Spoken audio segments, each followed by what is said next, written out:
26 सितंबर 2022 की बाबा की साकार मुरली है। मुरली की महावाक्य है, मीठे बच्चे, रूहानी बाप ने यह रुद्र ज्ञान यज्ञ रचा है। इस यज्ञ के रक्षक तुम ब्राह्मण हो। तुम गायन लायक बनते हो, लेकिन अपनी पूजा नहीं करा सकते हो।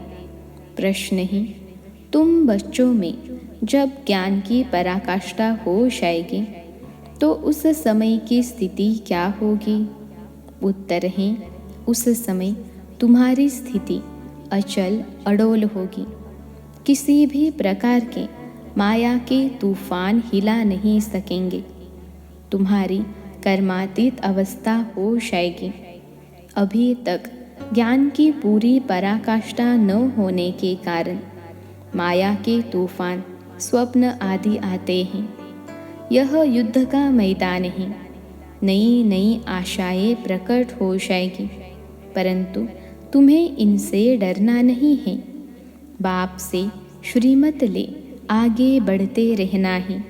गीत है, तुम्हें पाके हमने शाह पा लिया है। ओम शांति। गीत तो बच्चों ने बहुत बार सुने हैं, अब उनके अर्थ में टिकना है। लक्ष्य को पकड़ लिया है कि अभी हम बेहद के बाप से बेहद का वर्षा ले रहे हैं, जिसको आधा कल्प से याद किया है। रावण वर्षा छीनते हैं, दुनिया वाले इस बात को नहीं जानते।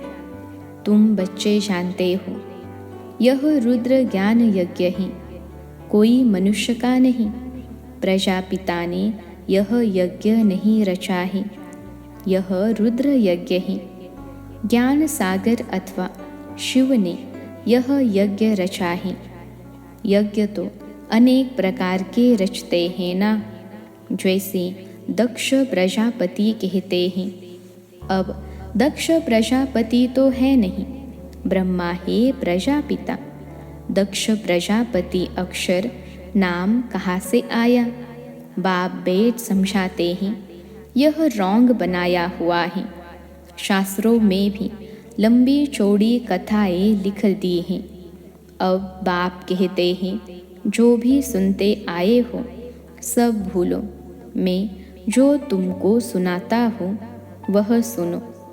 प्रजापिता तो एक ही होगा ना।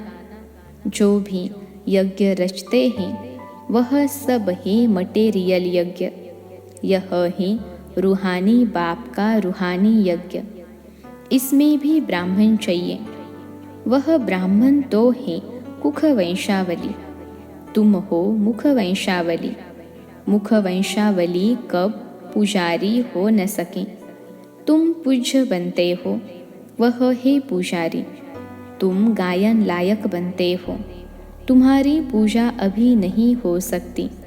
अगर देहधारी की पूजा करते हैं तो यह रॉन्ग है। पवित्र है ही सतयुग में देवताएं। हिंदुओं की रस्म रिवाज है, जो स्त्री को कहा जाता है पति ही तुम्हारा गुरु ईश्वर सब कुछ है, तो पति के चरण धोकर पीती हैं। आजकल तो वह रिवाज नहीं है। सिविल मैरिज में यह अक्षर नहीं निकालते हैं कि पति तुम्हारा गुरु ईश्वर आदि हैं। यह सब है ठगी। इसलिए चित्र भी ऐसा बनाया है कि लक्ष्मी नारायण के पांव दबा रही हैं। समझते हैं वह भी यह सब करती थी। हिंदू नारी को यह करना चाहिए। हाफ पार्टनर से यह धंधा कराया जाता है क्या? किस्म किस्म के होते हैं, तो जो रस्म देखते हैं तो वह चित्र बना देते हैं। अब वहाँ ऐसे थोड़े ही हो सकता जो लक्ष्मी बैठ पाँव दबाए। बाप कहते हैं, मैं द्रौपदी के आकर पाँव दबाता हूँ। उन्होंने फिर श्री कृष्ण का रूप दे दिया है। यह सब है व्यर्थ बातें। वहाँ राम को तो 4 भाई होते नहीं, वहाँ बच्चा भी तो एक होता है। 4 बच्चे कहाँ से आए? बाप कहते हैं, मैं तुमको इन सब शास्त्रों का सार बताता हूँ। यह बातें तुम बच्चों को समझाई जाती हैं, तुम समझा सकते हो। बाप कहते हैं, तुम जो यह कसम उठवाते हो वह झूठा उठवाते हो। अब कहते हैं, गीता श्री कृष्ण ने गाई। हाथ में गीता उठाते हैं, फिर कहते, ईश्वर को हाजिर नाजिर जान सच बोलना। श्री कृष्ण भगवान को हाजिर नाजिर जान यह नहीं कहते, ईश्वर के लिए ही कहते हैं। तो श्री कृष्ण गीता का भगवान है, यह अभी बुद्धि से निकाल दो। झूठा कसम होने के कारण उनमें ताकत नहीं रही है। एक्यूरेट है एक धर्मराज, सुप्रीम जज वही सच्चा है। सतयुग में तो जज आदि होते नहीं, क्योंकि वहाँ कोई ऐसी बात नहीं होती। सब हिसाब किताब चुकतू कर वहाँ चले जाएंगे। फिर नए सिर सतो प्रधान, सतो रजो तमो में आएंगे। हर एक वस्तु जो तुम देखते हो नई से पुरानी ज़रूर होती है। दुनिया भी नई से पुरानी होती है। यह पुरानी दुनिया है, परंतु कितने तक पुरानी है यह किसको पता नहीं है। सदैव 4 भागों में बांटा जाता है। यह भी 4 युग हैं, पहले नया, फिर चौथा पुराना, फिर आधा पुराना, फिर सारा पुराना हो जाता है, बिल्कुल ही टूटने के लायक हो जाता है। इस कल्प की आयु 5000 वर्ष है। अभी तुम हो अंत में, अंतिम जन्म में तुम बाप से वर्षा पाते हो 21 जन्मों के लिए। सतयुग त्रेता में 21 जन्म, द्वापर कलयुग में 63 जन्म क्यों होते हैं? क्योंकि पतित बनने से आयु कम हो जाती है, आधा कल्प आयु बड़ी होती है। अभी तुम योग सीखते हो। तुम बच्चे यहाँ योग व याद सीखने के लिए नहीं आए हो। यहाँ तुम आते हो सम्मुख मुरली सुनने। मुरली तो बहुत प्यारी लगती है। योग तो तुम कहाँ भी बैठ कर सकते हो। स्टूडेंट के इम्तहान का जब टाइम होता है तो कहाँ भी होंगे, बुद्धि में इम्तहान की ही बातें घूमती रहेगी। यहाँ तुम्हारी पढ़ाई और योग इकट्ठे हैं। पढ़ाने वाले को भी याद करना पड़े। बाप कहते हैं, मामे कम याद करो। भूल से श्री कृष्ण का नाम डाल दिया है। सन्यासी आदि तो श्री कृष्ण को याद करते नहीं हैं। बाकी किसने कहा मन मना भव? तत्व व ब्रह्म तो नहीं कह सकता। बाप इस मुख का आधार लेकर कहते हैं, बच्चे मामेकम याद करो। यह सब पॉइंट्स बुद्धि में धारण करनी होती हैं, फिर समझाना होता है। कांग्रेसी लोग कितना आवाज से बोलते थे। उनका लीडर था बापूजी। वह था जिस्मानी बापूजी। यह है फिर रूहानी बाप। सभी का बाप तो गांधी जी हो न सके। शिव बाबा तो सबका बाप है ना। ब्रह्मा भी बाप है ज़रूर, परंतु इस समय सिर्फ तुम जानते हो। सारी दुनिया तो नहीं मानेगी, क्योंकि समझते नहीं। यहाँ हम बापू निराकार शिव बाबा को कहते हैं। वह सभी का बाप है। बच्चों को कितने पॉइंट्स समझाते हैं, कभी आत्मा पर, कभी परमात्मा पर, कभी शास्त्रों पर। ढेर के ढेर भारत में शास्त्र हैं, और धर्म वालों का तो एक ही शास्त्र होता है। यहाँ तो अनेक शास्त्र हैं। फॉलोअर्स भी जो कुछ सुनते सत सत करते रहते हैं। एम ऑब्जेक्ट कुछ भी नहीं। जैसे राधा स्वामी पंथ हैं, अब नाम तो रखा है राधा स्वामी। राधे का स्वामी तो श्री कृष्ण है। वास्तव में जिस रूप से भारतवासी श्री कृष्ण को समझते हैं वैसे हैं नहीं। राधे तो कुमारी हैं, श्री कृष्ण कुमार हैं। फिर कृष्ण को स्वामी कैसे कहेंगे? जब स्वयंवर बाद लक्ष्मी नारायण बने तब स्वामी कहा जाए। छोटेपन में तो आपस में खेल पाल करते हैं, तो वह कोई पक्का स्वामी थोड़े ही हुआ। बहुत हैं जो सगाई को भी तोड़ देते हैं। अब लक्ष्मी नारायण तो दिखाते हैं, परंतु नारायण के बाप का नाम क्या है कभी बता न सकें। अब श्री कृष्ण के माँ बाप दिखाते हैं। राधे और श्री कृष्ण दोनों के माँ बाप अलग अलग हैं। राधे और जगह की थी, श्री कृष्ण फिर और जगह का था। सतयुग की बातों का सारा अगड़म बगड़म कर दिया है। लक्ष्मी नारायण के माँ बाप का नाम कहा, नारायण का बर्थ कहा। यह कोई भी नहीं जानते कि राधे कृष्ण ही फिर लक्ष्मी नारायण बनते हैं। बाप कहते हैं भक्ति मार्ग की कितनी बड़ी सामग्री है। ज्ञान में तो सिर्फ बीज को जानना होता है। बीज के ज्ञान से सारा झाड़ बुद्धि में आ जाता है। तुम जानते हो ऊंचते ऊंच भगवान हैं जो परम धाम में रहते हैं। वहाँ तो सभी आत्माएं रहती हैं। सूक्ष्म वतन में तो हैं सिर्फ ब्रह्मा विष्णु शंकर। ब्रह्मा और विष्णु तो पुनर्जन्म में आते हैं, बाकी शंकर नहीं आता। जैसे शिव बाबा सूक्ष्म हैं वैसे शंकर भी सूक्ष्म हैं। तो उन्होंने फिर शिव शंकर को इकट्ठा कर दिया है, परंतु है तो अलग अलग ना। शिव बाबा ब्रह्मा द्वारा स्थापना, विष्णु द्वारा पालना, फिर शंकर द्वारा विनाश कराते हैं। ब्रह्मा सो विष्णु हो जाता है, ब्रह्मा सरस्वती सो लक्ष्मी नारायण बनते हैं।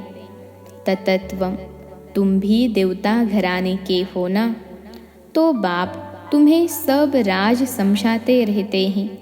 बाकी धारणा करने वाले नंबरवार हैं। जिसने जो पद कल्प पहले पाया था वही पुरुषार्थ चल रहा है। पुरुषार्थ भी कर प्रारब्ध बन न सकें। पुरुषार्थ से समझा जाता है कल्प पहले भी इसने इतना किया था। अभी तुम्हारी पढ़ाई चल रही है। रुद्रमाला विष्णु की माला गाई जाती हैं, बाकी ब्राह्मणों की माला है नहीं, क्योंकि पुरुषार्थी हैं। आज अच्छा चलते हैं, कल माया का घूसा लग पड़ता है। रुद्रमाला बनने से फिर ट्रांसफर हो जाएगी। ब्राह्मण तो पुरुषार्थी हैं। आज अच्छे चलते हैं तो कल गिर पड़ते हैं, तो माला बन न सके। आगे माला बनती थी, फिर 3-4 नंबर में आने वाले आज हैं नहीं। यह युद्ध का मैदान है ना। कुछ भी बात समझ में न आए तो पूछो, क्योंकि तुमको औरों को भी समझाना है। कच्चे जो हैं वह मूंझ पड़ते हैं। ब्राह्मणों में भी नंबरवार हैं। कोई कोई तो पूछते भी हैं कि बाबा ने समझाया है माया के तूफान बहुत आएंगे, तो हम उन पर कैसे विजयी बने। अनुभवी टीचर न हो तो कैसे समझा सकेगी। बाप समझाते हैं यह माया के तूफान स्वप्न आदि सब आएंगे। जब तक ज्ञान की पूरी पराकाष्ठा आ जाए, कर्मातीत अवस्था हो, इस समय तो बहुत आएंगे। बूढ़ों को और ही जवान बना देंगे, नई नई आशाएं प्रकट करेंगे। तुम कहेंगे आगे तो कभी ऐसे ख्याल भी नहीं आते थे। अरे युद्ध के मैदान में तो तुम अभी आए हो। वैद्य लोग कहते हैं कि इस दवाई से बीमारी सारी बाहर निकलेगी, तो बाबा अनुभवी हैं, सब कुछ बतलाते रहते हैं। इससे ज़रा भी डरना नहीं है। कहते हैं ज्ञान में आने से तो पता नहीं क्या हो गया है। इससे तो भक्ति अच्छी। बाबा तो कहते हैं भले जाओ भक्ति में, वहाँ तुमको यह तूफान नहीं आएंगे। बाबा तो सब बातें समझाते हैं। रोज सुनने वालों की बुद्धि में पूरी धारणा होगी। मुख्य है ही नॉलेज से काम। फिर भल कहा भी जाओ, मुरली तुमको मिलती रहेगी। मुरली पढ़ने की मिलिट्री में भी मना नहीं हो सकती। मिलिट्री को ऐसे थोड़े ही कहेंगे कि बाइबल व ग्रंथ आदि नहीं पढ़ो। सब पढ़ते हैं, उन्होंने मंदिर भी होते हैं, तो मुरली कहाँ भी मिल सकती हैं। फिर भी तो लक्ष्य मिला हुआ है ना। मुख्य बात ही है बाप का परिचय देना। पहले तो निश्चय बैठे कि हमको पढ़ाने वाला नॉलेजफुल गॉड फादर हैं, तब और बातों को समझ सकेंगे। गॉड फादर कैसे आकर पढ़ाते हैं यह किसको पता नहीं है। लिखा हुआ भी है भगवानुवाच, उनका नाम शिव है, परम आत्मा है ना।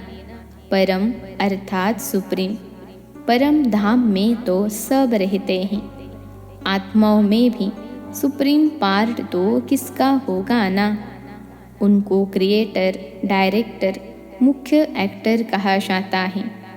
वह है रचयिता, करण करावनहार, फिर पार्टधारी भी हैं। इसमें आकर कितना पार्ट बजाते हैं, जिससे भारत स्वर्ग बनता है। ऊंचते ऊंच बाप शिव बाबा आया, क्या आकर किया? कुछ भी नहीं जानते। कल्प की आयु ही लंबी कर दी है। बाप कहते हैं मुझे आना ही है कलयुग अंत और सतयुग आदि में। सतयुग में लक्ष्मी नारायण का राज्य था, पावन दुनिया थी। हम सो पावन, फिर हम सो पतित। चढ़ती कला उतरती कला कैसे होती है? अभी यह सब तुम्हारी बुद्धि में है। बाप कहते हैं बच्चे, सबको बाप का परिचय देते रहो। बाप जब स्वर्ग का रचयिता है तो ज़रूर हमको स्वर्ग की बादशाही मिलनी चाहिए। भारत को थी, अब नहीं है, इसलिए भगवान को आना ही पड़ता है। भारत ही शिव बाबा का बर्थ प्लेस है। आकर तुमको स्वर्गवासी बनाया था। अब तुम भूल गए हो। भूल और अभूल का यह खेल है। इस नॉलेज को भूलने से फिर उतरती कला होती है। एक सेकंड में जीवन मुक्ति चढ़ती कला। जीवन बंध में कितना समय लगा, यह बातें शास्त्रों में थोड़े ही हैं। जनक की बात है ना। बाप कहते हैं जो भी कुछ पढ़ा है सब भूल जाओ। बाप टीचर सदगुरु मैं ही हूँ। 21 जन्मों का तुमको वर्षा देता हूँ। फिर भी अहो मम माया तुम कब्रिस्तानी बना देती हो। शिव बाबा परिस्तानी बनाते हैं। माया बहुत बच्चों को धोखा देती है, क्योंकि श्रीमत पर ठीक रीति नहीं चलते हैं। अच्छा, मीठे मीठे सिखिलते बच्चों प्रति माता पिता बाप दादा का याद प्यार और गुड मॉर्निंग। रूहानी बाप की रूहानी बच्चों को नमस्ते। हम रूहानी बच्चों की सिखिलते रूहानी माता पिता बाप दादा को याद प्यार, गुड मॉर्निंग और नमस्ते बाबा नमस्ते। धारणा के लिए मुख्य सार पहली पॉइंट है, मुरली रोज़ ज़रूर पढ़नी है। माया के तूफानों से डरना नहीं है। किसी भी प्रकार के धोखे से बचने के लिए श्रीमत लेते रहना है। दूसरी पॉइंट है, पढ़ाई और योग दोनों इकट्ठा है, इसलिए पढ़ाने वाले बाप को याद करना है। निश्चय बुद्धि बनना और बनाना है। बाप का ही परिचय सबको देना है।